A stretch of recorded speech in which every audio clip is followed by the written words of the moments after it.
Everyone, welcome to unique study point. Unique study point में आपका बहुत बहुत स्वागत है। चलिए आइए, गुड मॉर्निंग एवरीवन, जल्दी जल्दी कनेक्ट हो जाइए। तो ये है आपकी टीडीपी की क्लास, जिसमें हम लोग कवर कर रहे हैं अपना टीडीपी का फुल सिलेबस, डिप्लोमा क्लासेस, टीडीईपी। ये है क्लास नंबर 17। अभी तक हम लोगों ने क्लास 16 तक कवर कर लिया है, और जो लोग पिछली क्लासेस को नहीं किए हैं वो प्लेलिस्ट को फॉलो करके सारी क्लासेस को फॉलो कर सकते हैं। प्लेलिस्ट की लिंक आपको डिस्क्रिप्शन पे दे दी जाएगी, ठीक है। डिस्क्रिप्शन पे जाके आप लिंक पे क्लिक करके प्लेलिस्ट को फॉलो कर सकते हैं। तो आइए सभी लोग कनेक्ट हो जाइए जल्दी जल्दी। Good morning everyone. आइए सभी लोग, गुड मॉर्निंग एवरीवन। तो देखिए, पिछली क्लास में हमने क्या पढ़ा था, एक बार रिमाइंड करा देते हैं आप लोगों को। तो पिछली क्लास में हम लोग पढ़ रहे थे सैग के बारे में। सैग हमने डिस्कस किया था कि सैग क्या होता है, और सैग में हमने देखा था कि आपका जो सैग होता है वो क्या होता है, कंडक्ट। तो सपोर्ट, मान लिया सपोर्ट ए है और सपोर्ट बी है, ठीक है। सपोर्ट ए सपोर्ट बी के बीच में जो कंडक्टर होता है आपका, ठीक, कंडक्टर के जो लोएस्ट पॉइंट और सपोर्ट के बीच की जो डिस्टेंस होती है उसको हम क्या बोलते हैं, सैग बोलते हैं। ये चीज़ हमने बता दिया था आपको पिछली क्लास में। तो जो लोग क्लास को नहीं देखे हैं वो पिछले जाके क्लास को फॉलो करिए, ठीक है, और वो वहाँ से आप क्लास को देख सकते हैं। तो आज हम लोग बात करने वाले हैं, हमने आपको बताया था कि अगर सैग को कैलकुलेट करना होता है तो सैग को कैलकुलेट करने के लिए हम लोग दो कंडीशंस या दो लेवल को डिसाइड करते हैं। वो चीज़ हमने पिछली क्लास में बताया था आपको। तो सबसे पहले आप हेडिंग डालेंगे आज, calculation of sag, calculation of sag, ठीक है। चलिए डालिए सभी लोग। तो कैलकुलेशन ऑफ सैग में क्या है, तो देखिए, जब भी हम सैग की बात करते हैं तो कंडक्टर में, जैसे मान लिया ये है आपका एक कंडक्टर, ये है आपका एक सपोर्ट, और ये है सपोर्ट। मान लिया सपोर्ट ए है और सपोर्ट बी है। सपोर्ट का मतलब आपका टावर है, इसके बीच में ये कंडक्टर आपका बना हुआ है, मान लिया ये, ठीक। अब ये मान के चलिए, ये जो है आपका इसको क्या बोलेंगे, इसको स्पैन लेंथ, ठीक है। स्पैन लेंथ का मतलब दो टावर के बीच की जो दूरी होती है उसको हम क्या बोलते हैं, स्पैन लेंथ बोलते हैं। और कंडक्टर के जो लोएस्ट पॉइंट और टावर के जो सपोर्ट है, ठीक है, वहाँ से उसके बीच की दूरी को क्या बोलते हैं, सैग बोलते हैं। तो ये हमारी क्या है, सैग, ठीक। ये चीज़ हमने डिस्कस कर लिया।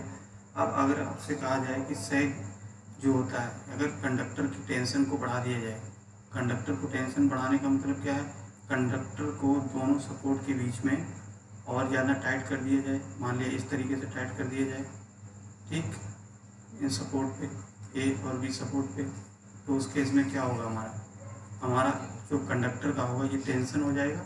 टेंशन कैसे हो जाएगी, बढ़ जाएगी कंडक्टर की, है ना। ये क्या है, कंडक्टर, और कंडक्टर का टेंशन बढ़ने से हमारा क्या होगा, टेंशन बढ़ने से हमारा क्या होगा, सैग जो होगा वो कम हो जाएगा, होगा कि नहीं। ये देखिए, तो इस तरीके से हम लोग एडजस्ट करते हैं टेंशन को कि हमारा सैग भी मेंटेन बना रहे। तो इसीलिए अब जानते हैं कि जो हमारा टेंशन होता है, ठीक है, वो बेसिकली कंडक्टर पे अगर टेंशन की बात करें, अगर ये इस तरीके से इस पर वेट आ जाए तो उस केस में हमारा क्या होगा, टेंशन अगर बढ़ेगा, ठीक है, तो उस केस में हमारा क्या होता है, जैसे टेंशन की बात करें,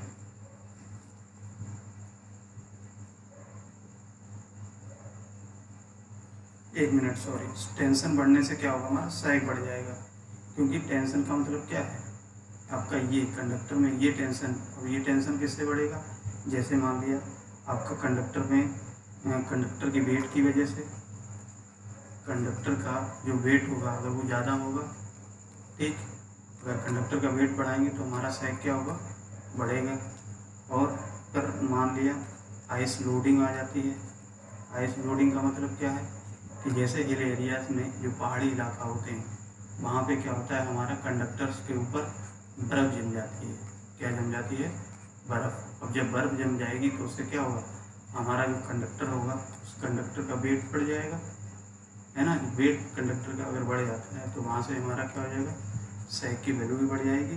बताइए, तो यहाँ से ये चीज़ हो जाती है। अब टेम्परेचर की भी बात करें, मान लीजिए अगर टेम्परेचर में कुछ वेरिएशन करते हैं तो उस केस में हमारा क्या होगा, तो देखिए कंडक्टर का जो टेम्परेचर में वेरिएशन करते हैं तो जो टेम्परेचर जो कंडक्टर का बढ़ेगा तो हमारा जो कंडक्टर क्या होगा, एक्सपेंड होगा। एक्सपेंड होगा कि नहीं, एक्सपेंशन होगा। और एक्सपेंशन होने से क्या होगा, ये और झुकेगा इस तरीके से। बताइए, जब ये और झुकेगा तो इसका मतलब हम कह सकते हैं कि हमारा सैग इसमें भी बढ़ जाएगा, है ना।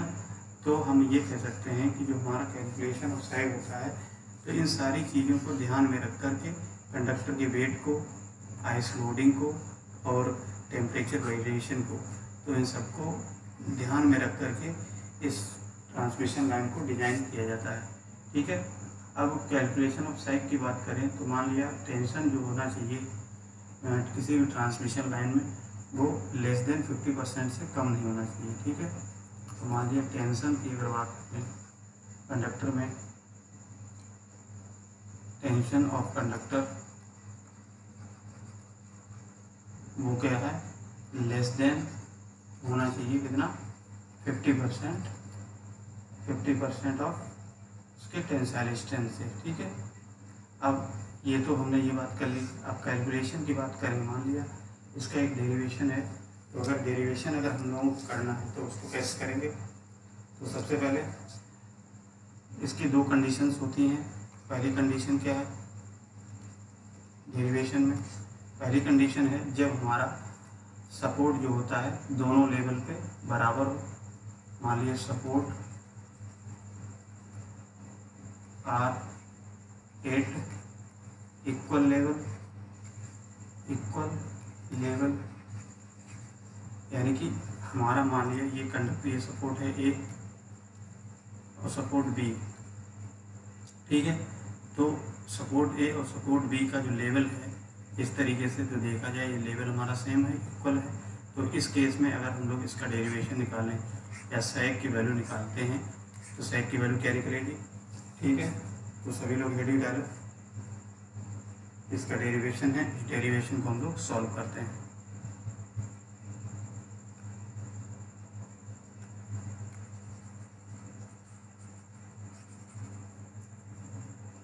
चलिए डालिए। तो देखिए सैग को कैलकुलेट करने के लिए सबसे पहले हम क्या बनाएंगे, दो पॉइंट सपोर्ट बनाएंगे। मान लिया ये हमारा एक है सपोर्ट A और एक सपोर्ट हमने मान लिया ये है B, ठीक। और इसके बीच हमने कोई मान लिया ये कंडक्टर है आपका, ये कोई कंडक्टर है। चलिए और इसको अच्छे से बना लेते हैं। तो ये हमने क्या कर लिया, इसको आप लोग बना लीजिए, ठीक। और इस दो मान लिया ये है आपका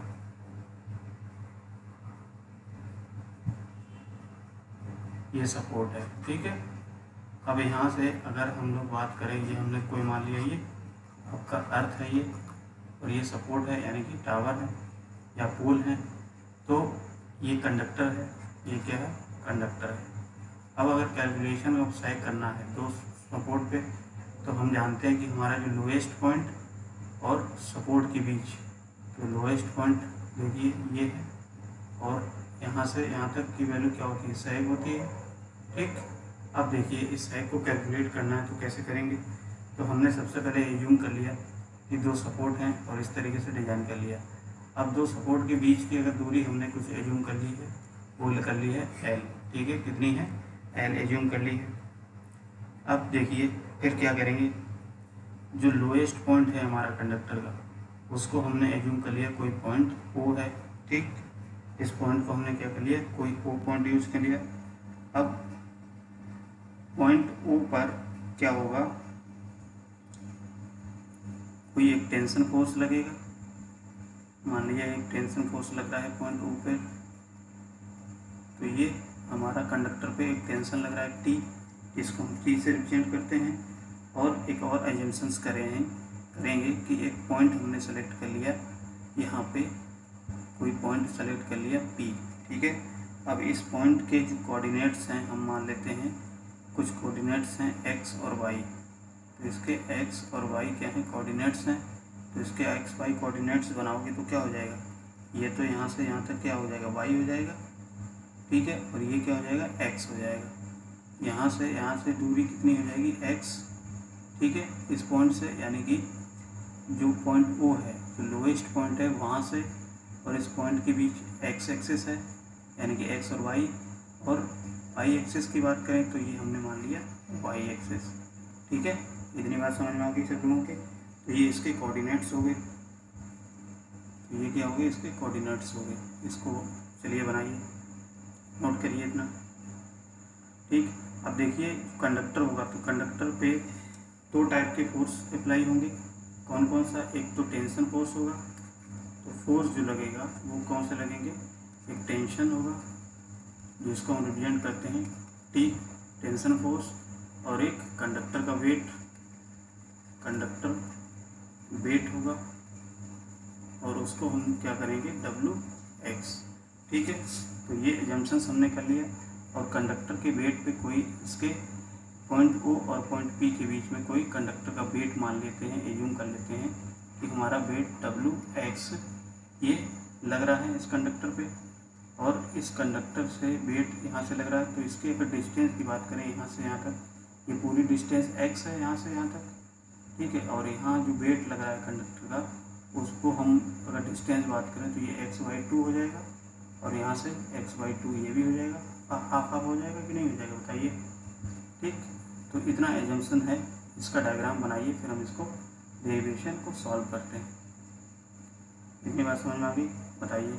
यहाँ से एजम्पशन ले लीजिए, माना एल क्या है हमारा, लेंथ है ऑफ स्पैन, स्पैन का मतलब तो सपोर्ट के बीच की जो दूरी होती है उसको हम स्पैन बोलते हैं।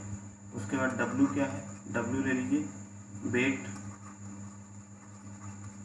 ऑफ कंडक्टर, कंडक्टर का वेट हमने एज्यूम कर लिया, वो क्या है, per unit length, per unit length, ठीक है। इतनी बात समझ में आ गई, इसको नोट करो सभी लोग।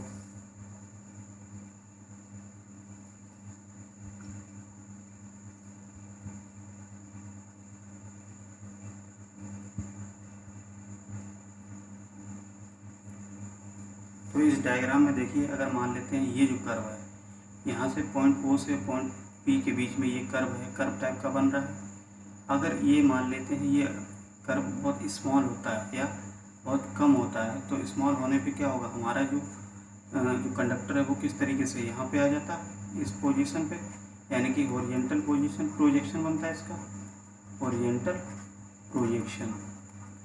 अभी ओरिएंटल प्रोजेक्शन का मतलब क्या है कि हमारा ये कंडक्टर कैसा हो जाता, इससे सीधा हो जाता। सीधा होने से हमारा क्या हो जाएगा, इसके कोऑर्डिनेट्स, इसकी दूरी x है, और यहाँ से इसकी जो वर्टिकल डिस्टेंस है वो कितनी है, y एज्यूम की है, यानी कि ये इसके p पॉइंट जो हमने एज्यूम किया है वो एक x और y के कोऑर्डिनेट्स हैं, ठीक है। p पॉइंट के कोऑर्डिनेट्स क्या हैं, y और x और y, इसको हमने एज्यूम कर लिया, ठीक है। तो इतना लिखने के बाद चलिए इतना नोट करिए, फिर इसको और हम लोग आगे करते हैं। इतना हो गया, बताइए, ठीक है। इतना नोट करने के बाद फिर क्या करेंगे, देखिए अब कुछ एजम्पशन है उसको मान लीजिए, माना पॉइंट पी, माना पॉइंट, इसे लिखिए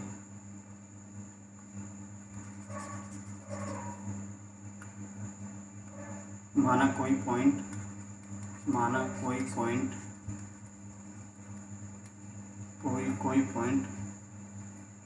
P, पॉइंट P कंडक्टर पर है,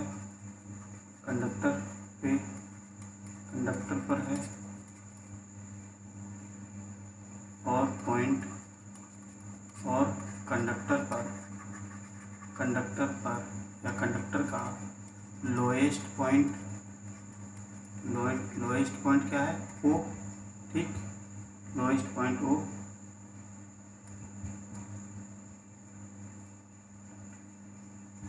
आगे लिखिए कंडक्टर के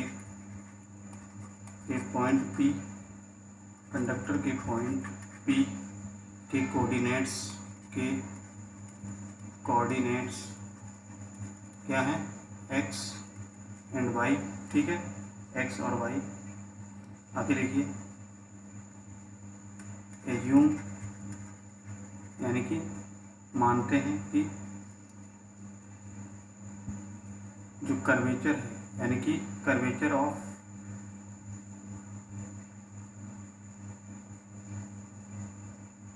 चलिए इतना ही रखिए, आगे मत लिखिए, ठीक है।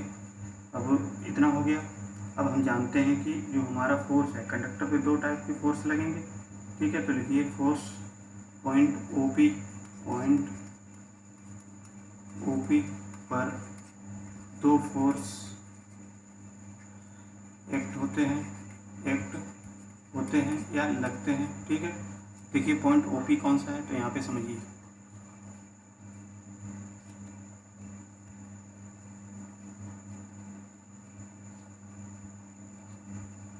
तो पॉइंट OP कौन सा हो जाएगा, यानी कि ये वाला पॉइंट O और ये P। तो पॉइंट OP के बीच में हमने क्या बनाया है, दो फोर्स लगेंगे। तो दो फोर्स कौन कौन से लगेंगे? तो पहला फोर्स क्या होगा, पहला लिखिए A equals to weight of conductor, यानी कि कंडक्टर का वेट। तो कंडक्टर का वेट क्या है? W और x लगेगा, ठीक। WX एट डिस्टेंस, कितनी डिस्टेंस पर? x/2 डिस्टेंस फ्रॉम, कहाँ से? फ्रॉम पॉइंट O, यानी कि देखिए क्या कहा है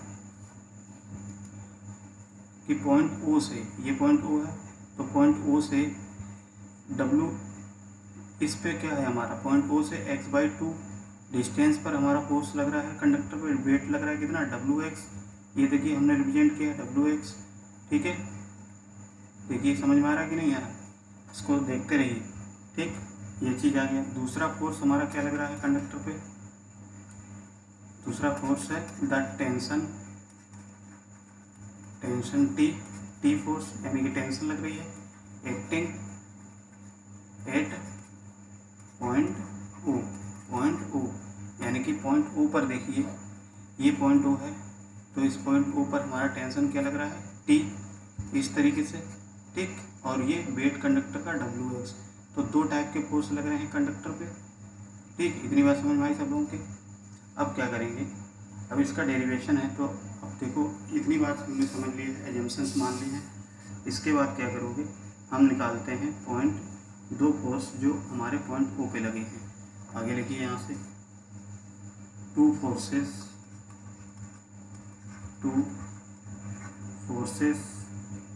अबाउट पॉइंट O, यानी कि पॉइंट O पर दो फोर्स लग रहे हैं, तो वो कौन से हैं?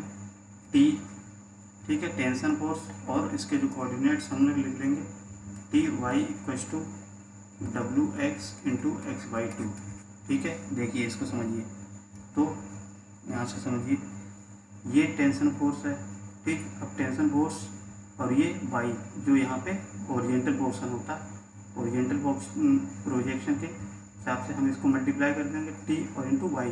उसके बाद जो कंडक्टर का वेट कितना है, कंडक्टर का वेट देखिए क्या है WX, और ये जो x एक्सिस इसकी कितनी है x/2, तो इसको x/2 हम कर देंगे यहाँ पे, ठीक है। इसको समझिए, तो देखिए ये TY into weight conductor into distance कितनी है x/2, ऐसे ही इसकी डिस्टेंस कितनी है टी इंटू वाई, वाई क्या है आपकी जो वर्टिकल पोजीशन में दिखी गई है, ठीक। तो इस तरीके से हमारा ये क्या हो जाएगा, T Y equals to T क्या है हमारा टेंशन है, और डब्ल्यू एक्स कंडक्टर का वेट है, और ये एक्स वाई टू क्या है हमारी पॉइंट ओ से इसकी डिस्टेंस है कंडक्टर के वेट पर, ठीक है, जहाँ पे हमारा कंडक्टर का वेट एक्टिंग हमने किया है। तो ये हमने एजम्पशंस माना था, उसी के हिसाब से अब यहाँ से देखिए हम क्या निकालेंगे, y equals to W X square हो जाएगा ये, और यहाँ पे 2t हो जाएगा, यही निकल के आएगा। बताइए, तो यहाँ से y की वैल्यू निकल के आ गई।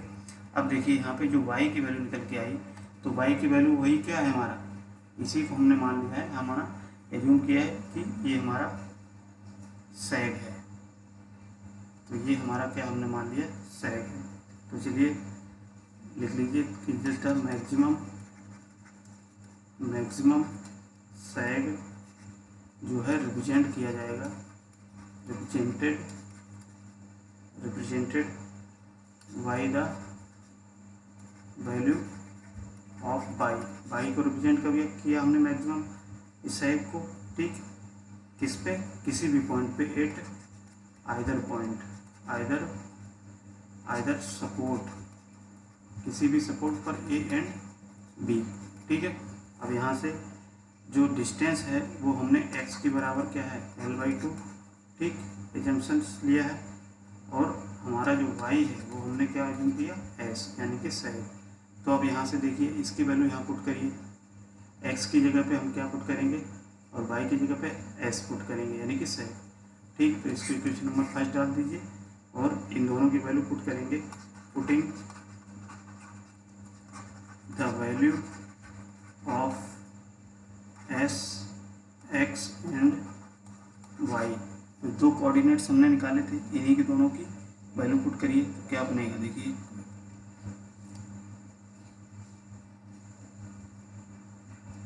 तो y यहाँ से क्या हो जाएगा, तो sec s equals to W l/2 upon 2t square, ठीक। यहाँ से इसको सॉल्व करेंगे तो क्या आ जाएगा, W L square upon 8t, ठीक है, यही होगा कि नहीं। इसको सॉल्व करेंगे तो यहाँ से हमारा sec क्या निकल के आया, s equals to W L square upon 8t, ठीक है। तो ये वैल्यू हमारी sec की निकल के आई है, जब हमारा क्या हो जाता है, दोनों सपोर्ट लेवल पे होते हैं तब। अब यहाँ पे t क्या है, तो t हमारा टेंशन है, ठीक है, और l क्या है, लेंथ है ऑफ स्पैन की, स्पैन लेंथ हम कह सकते हैं। तो देखिए sec जो है बेसिकली हमारा कैसे डिपेंड कर रहा है, यानी कि अगर हम कह सकते हैं कि sec प्रोपोर्शनल है किसके, W L square upon T, ठीक, ये हो जाएगा। तो यहाँ से देखिए अगर टेंशन की वैल्यू बढ़ाते हैं, यानी कि जो कंडक्टर है मान लिया इस तरीके से, अगर इसको खींचते हैं, ठीक है, इसको टाइट करते हैं, तो हमारा टेंशन क्या हो जाएगा, बढ़ जाएगा, और टेंशन बढ़ेगा तो हमारा क्या होगा, ये टेंशन बढ़ेगा, ये मान लो इसको टाइट करते हैं तो हमारा टेंशन बढ़ेगा, और टेंशन बढ़ने से क्या होगा, हमारा sec कम होगा। तो sec का मतलब क्या है, ये दूरी कम हो जाएगी जब हम इसको इस तरीके से बनाएंगे, यानी कि इस पर टेंशन हमने बढ़ा दिया और ये हमारा sec कम होगी, तो हमारा क्या हो जाएगा, sec कम होगा और टेंशन को बढ़ाने से, ठीक है, कंडक्टर के टेंशन को बढ़ाने से या तनाव से। टेंशन का मतलब क्या है, तनाव, जो कंडक्टर का तनाव है उसको अगर हम बढ़ा देंगे तो हमारा जो कंडक्टर का झुकाव है वो कैसा हो जाएगा, कम हो जाएगा कि नहीं हो जाएगा, बताइए।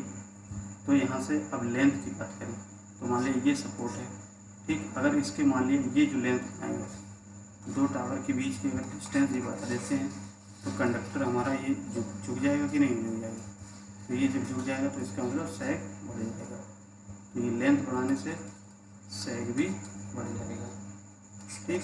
तो लेंथ बढ़ाने से क्या होगा, sec बढ़ेगा, क्योंकि हम जानते हैं कि दो सपोर्ट के बीच में अगर कंडक्टर को लगाते हैं तो कंडक्टर को लगाने में अगर दो टावर के बीच की दूरी अगर बढ़ा दोगे तो कंडक्टर हमारा ज़्यादा झुक जाएगा कि नहीं झुक जाएगा। इसीलिए दो टावर के बीच की दूरी हमेशा एक स्टैंडर्ड रखी जाती है, इसीलिए क्योंकि हमारा sec ना बढ़ जाएगी।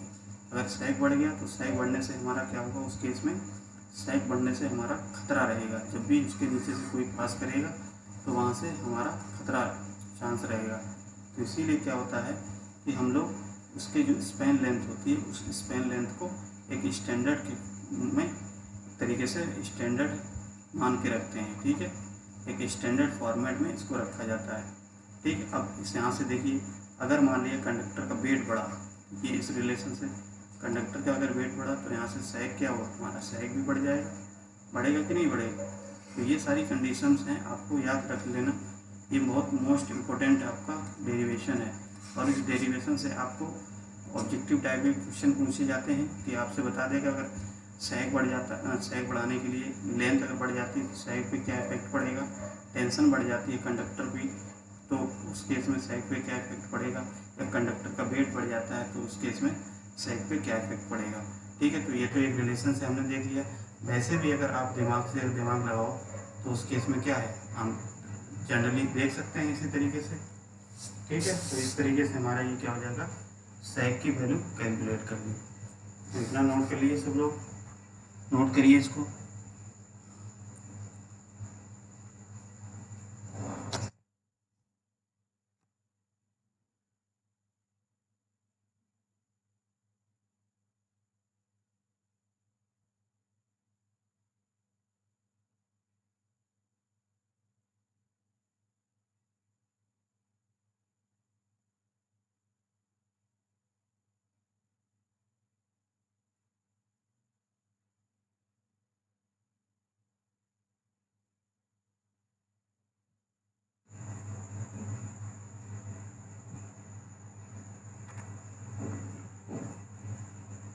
तो इतनी बात समझ में आई सब लोगों के, बताइए। इसी तरीके से आप 2 बार इसको देखेंगे वीडियो को और प्रॉपर तरीके से समझेंगे तो ये हमारा डेरिवेशन क्वेश्चन में आता है। ठीक है, तो मोस्ट इम्पोर्टेंट है डेरिवेशन, इसको समझ लेना सभी लोग। ठीक है,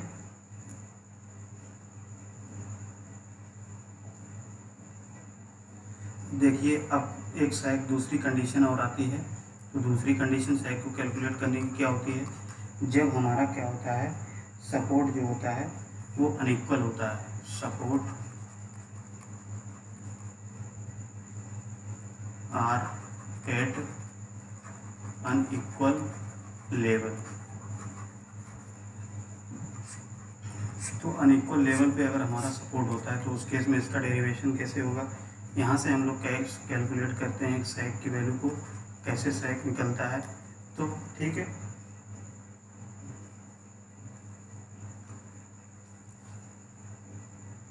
तो इतनी बात समझ में आई सब लोगों की, बताइए। अब जैसे हमने कहा कि सपोर्ट अनइक्वल है, तो अनइक्वल का मतलब क्या है, मान लिया जो आपके पहाड़ी इलाके होते हैं, ठीक है, हिल एरियाज होते हैं, ठीक है, तो हिल एरियाज में हमारा क्या होगा, ज़मीन समतल तो होगी नहीं, यानी कि ज़मीन होती है समतल तो होगी नहीं। तो मान लिया कहीं किसी एक पे हमने यहाँ पर बना दिया पहाड़ी एरिया में, और एक कहीं एक यहाँ पे इस तरीके से आपको देखने को मिलेगा। ठीक है, तो एक सपोर्ट यहाँ से है इस तरीके से, तो कंडक्टर को इस तरीके से हम कनेक्ट कर देते हैं, तो हमारा क्या हो जाएगा, यहाँ पे देखिए लेवल जो है, सपोर्ट ए है ये और सपोर्ट बी है ये, तो इनके बीच में जो लेवल की बात करें तो देखिए लेवल का डिफरेंस कितना आया, इतना डिफरेंस आया, यानी कितनी हाइट आ गई इसकी। ठीक है, ये हाइट क्या है, इस लेवल से बढ़ गई, तो इस लेवल से बढ़ने से उस केस में हमारा सैग कैसा निकलेगा, किस तरीके से सैग को कैलकुलेट करेंगे। ठीक है, तो वो चीज़ हम लोग क्या करेंगे, नेक्स्ट क्लास में पढ़ेंगे, और नेक्स्ट क्लास में इसका डेरिवेशन अच्छे से समझेंगे। पहला वाला जो डेरिवेशन हमने बताया अभी, जो इक्वल सपोर्ट होता है या इक्वल लेवल होता है, तो इस इक्वल लेवल के लिए आप लोग पहले सबसे पहले इसको समझ लीजिए अच्छे से। ठीक है, जो हमने पिछला बताया, क्योंकि इसको अगर समझेंगे तभी आप नेक्स्ट वाला ये वाला समझ पाएंगे, अदरवाइज इसको समझने में आपको डिफ़िकल्टी होगी। ठीक है, ये डेरिवेशन आपको पूछे जरूर जाते हैं, और सैग का रिलेशन ज़रूर पूछता है आपसे। ठीक है, तो चलिए फिर कल देखते हैं इसको नेक्स्ट क्लास में। तो चलिए आज के लिए फिर इतना ही रखते हैं। ठीक है, तो जो लोग चैनल पे पहली बार हैं चैनल को सब्सक्राइब कर लीजिए, और ऐसे ही अच्छे अच्छे वीडियो को या क्लासेस को फॉलो करते रहिए, अपने फ्रेंड्स को बताइए। ठीक है, यहाँ पे पूरा टीडीपी का सिलेबस आपका कवर किया जा रहा है। ठीक है, टीडीपी का हो गया, आईएमआरई का हो गया जो 3rd ईयर में होता है सब्जेक्ट, ठीक है, और एनएफटीएल हो गया, ईडीडी 1 ईडीडी 2 भी यहीं पे आपका पूरा सिलेबस करवाया जाएगा। ठीक है, तो ये सारे सब्जेक्ट आपके इस चैनल पे चल रहे हैं। तो जो लोग पहली बार फॉलो कर रहे हैं सभी दोस्तों को अपने बता दें और ज़्यादा से ज़्यादा लोग इस चैनल पे जुड़िए। ठीक है, जिससे कि और अच्छे से क्लास आप ले सको। ठीक है, चलिए फिर आज के लिए बहुत बहुत धन्यवाद सभी लोगों का। ठीक।